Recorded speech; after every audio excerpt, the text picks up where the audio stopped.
İstanbul, ya İstanbul tabii bu kadar kalabalık değildi bir kere.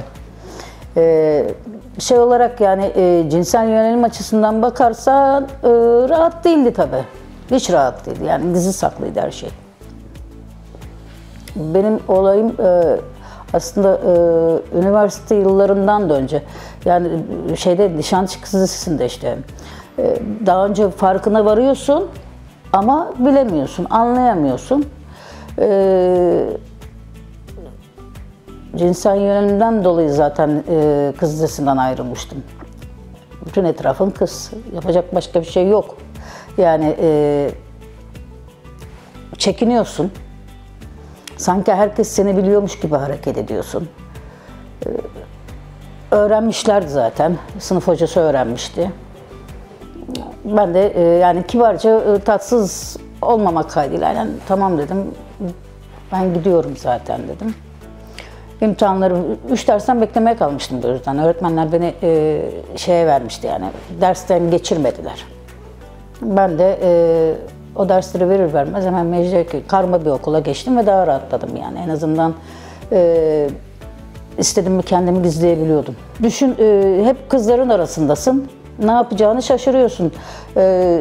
Acaba yanlış bir hareket ederim de öğrenirler mi? Acaba bir hareketim ne olur acaba? Ters gelir mi? Böyle bir içgüdüsel olarak bir şey davranıyorsun. Sonra bir kıza aşık oldum orada. Tuvalette öpüşürken yakalandık. Öyle olunca tabii kızın ailesi biraz daha okulda şey olduğu için, söz hakimi olduğu için benim gitmem gerekliydi. Sessiz sedasız ayrıldım okulda. Ev toplantılarında işte biz bir gün şeyde Arnavutköy'de kimin eviydi bilmiyorum yanlış hatırlamıyorum. Herbert'in evi miydi yoksa bir arkadaşın evi miydi? İsim bulmaya çalışıyorduk. O diyor ki işte şöyle olsun, ben de böyle olsun. Bir türlü şeyi bulamadık. Ya ben de o zamanlar simgelerle uğraşıyorum. Yani eşcinsel simgeler nedir, ne değildir, işte deniz atıydı, şuydu, buydu. Ben dedim deniz atı yok olmaz dediler. O zaman tamam dedim. Ben dedim matematik aşığıyım. Lambda olsun o zaman dedim. Herkes hemfikir oldu. Öyle lambda kuruldu. İsim verildi. Tabii dernekleşmesi çok zor oldu ama daha sonra İlga'ya üyeydim ben. Hemen benim üyeliğim Lambda'ya başvurduk. Üyeliğimden şey yapıp Lambda İlga'ya üye oldu. Bir açılım yavaş yavaş açılım yaptık. Tabii bu arada bir de yürüyüş. Evet. Yürüyüş çok güzeldi. Yani hazırlanması çok güzeldi. Biz çok güzel bir heyecanla hazırlandık. Basın toplantısı güzeldi. Herkes böyle mutluydu ama basından dolayı yani bayağı bir şey yaptılar bize. İşte nasıl ben halkı galyana getirdiler diyebilirim. Yani daha sonra şey başladı. Eve tehditler başladı. Mesela o zamanlar telefonlar yok tabii. Annem bilmiyor. Şeyleri görüyor ama hiç şey yapmıyor. Evet telefonlar, tehditler geldi. Yani ben şeyi biliyorum, annemi arayıp da ya senin kızını biz kadın da yaparız, şey de yaparız. Kızın yola gelsin ya o kızını evlendir. Şeye bakarsan şimdikine bakayım o zaman yani pek fark yok polislerin şeyinde. Düştün mü bir kere aynı tavırları takınabiliyorlar. O konuda pek fark görmüyorum yani. Şimdi ben oğlana hamileyken kimse bilmiyordu zaten. Bir anda işte gizledim. Ailemden gizledim, aileden gizledim. Erken geldi zaten. Fazla dayanamadı. 7 aylık hemen şey yaptı. Annem hastanede öğrendi. Rahmetli, abi şimdi İstanbulluyuz ama inanın İstanbul'un içinde yetişmiş insanlar kadınları biraz daha muhafazakardır. Bakma ben şey yapmışım biraz asiliğim vardır bazen hiç şey yapmam ben bir bireyim derim. es geçerim. Fazla şey yapmam. Annem bana dedi ki sen dedi bak dedi kardeşin istemiyor dedi. Bu çocuğu dedi ya birine verelim. Dedim anne sen ne diyorsun ya? Ben onu veremem dedim. Hatta hiç unutmuyorum şey var gazeteci Mehmet Duru. Allah razı olsun ondan, o çok büyük yardım etti. Geldi anneme dedi ki bak dedi Şükran teyze dedi. Bu bir anne dedi, bu benim kardeşim dedi. Sen evine almıyorsan benim kardeşim çocuğundan dedi benim evime gelecek dedi. Ne zaman istersen gelip görebilirsin dedi. Anne dedim ben dedim yani bu saatten sonra sen de annesin dedim. Hani çocuğum için bugüne kadar bir şey yapmadım kendim için ama dedim eğer gerekiyorsa dedim hani istemesen de eğer gerekiyorsa orospuluk bile yaparım dedim. Onun için yaparım dedim. Onun için dedim bana dedim bu konuda şey yapmayın dedim. Böyle bir şeyimiz oldu. Tabii benim annem de anne yani sonuçta. Bir hafta geçmedi bile geldi torununu gördü ondan sonra eve gidiyoruz dedi. Geldi. Benim kardeşim istemiyordu. İstemiyordu ama bir müddet sonra ondan bir konuşmamda onun da bir seksüel olduğunu öğrendim. Gizli. Yani.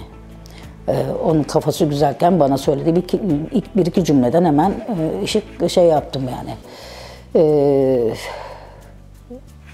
O da yani hatta dedim yani sen böyle ya bir seksuelsin inkar etti. Ya kardeşim dedim yani bana söyleme şey yapma ama homofobik davranma bana dedim yani çektiklerini sen biliyorsun ben de çekiyorum. Teyzem, rahmetli teyzem bana bir gün böyle yaptı. Kız arkadaşımı gördü. Lezbiyen olacağına orospu olsaydın dedi. Bu benim ağrıma çok gitmişti. Ki ben bunu şeyde söylemiştim. Bu işte eşcinseller ailesi falan diye bir Terkos çıkmasında bir toplantı olmuştu. Büyük aile grupları gelmişti. Hatırlar mısınız? Burada. Ha.